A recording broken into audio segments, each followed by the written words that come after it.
परिचय। रिया आइसक्रीम की शौकीन है। वह रेफ्रिजरेटर के डीप फ्रीजर से आइसक्रीम बाहर निकालती है, लेकिन उसे आश्चर्य होता है कि आइसक्रीम तरल की तरह बह रही है। उसकी मां का कहना है कि 5 घंटे के लिए बिजली की आपूर्ति में रुकावट थी, तो आइसक्रीम पिघल गई। तो क्या अब रिया मूल ठोस रूप में आइसक्रीम को पा सकती है? इसका जवाब है हां। आइए जानें कि कैसे। उद्देश्य। इस पाठ के अंत में आप निम्न करने में सक्षम हो जाएंगे।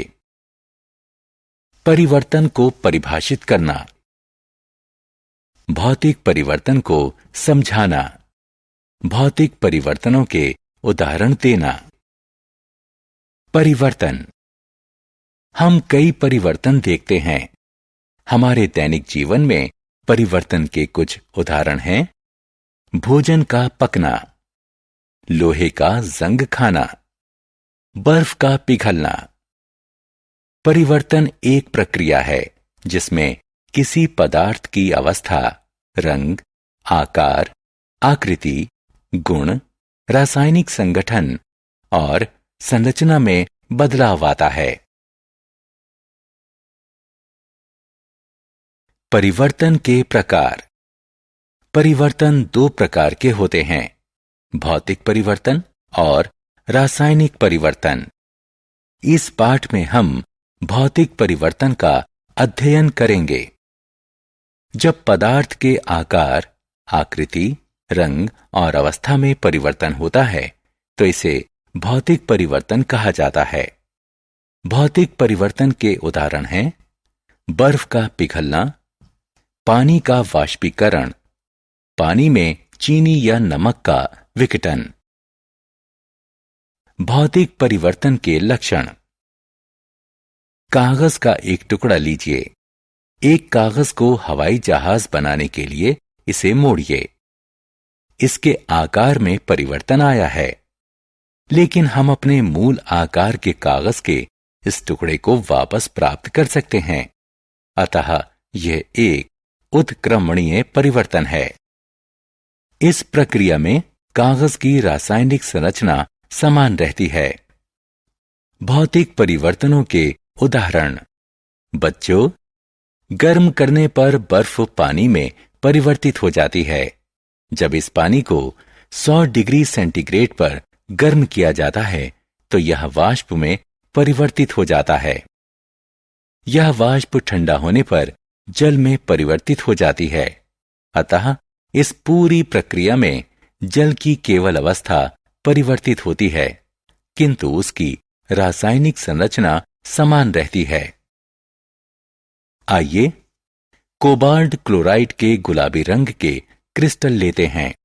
गर्म करने पर ये क्रिस्टल नीले रंग में बदल जाते हैं। जब पानी की कुछ बूंदें नीले क्रिस्टल पर डालते हैं तो वो गुलाबी रंग पुनः प्राप्त कर लेते हैं। बच्चों, कपड़े के एक टुकड़े को 4 वर्गाकार टुकड़ों में काटो।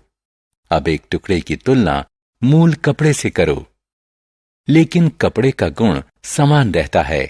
अतः यह एक भौतिक परिवर्तन है। लवण का शुद्ध क्रिस्टल क्रिस्टलीकरण की प्रक्रिया से प्राप्त किया जा सकता है। कॉपर सल्फेट का शुद्ध क्रिस्टल तैयार करने के लिए बीकर में 100 मिलीलीटर पानी लीजिए। पानी को अम्लीय बनाने के लिए इसमें तनु सल्फ्यूरिक अम्ल की कुछ बूंदें डालिए। पानी को गर्म कीजिए। जब यह उबलने लगे तो इसमें कॉपर सल्फेट का चूर्ण धीरे धीरे डालिए और तब तक लगातार हिलाते रहिए जब तक कि संतृप्त विलयन न बन जाए। विलयन को छान लीजिए। इसे ठंडा होने दीजिए।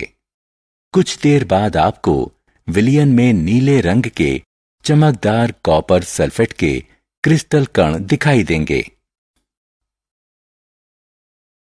सारांश। आइए हमने जो कुछ सीखा है उसे संक्षेप में दोहराएं।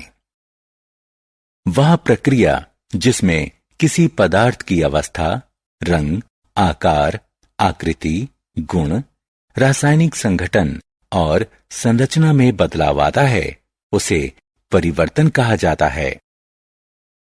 जब पदार्थ के सिर्फ भौतिक गुणों में परिवर्तन होता है तो इसे भौतिक परिवर्तन कहा जाता है।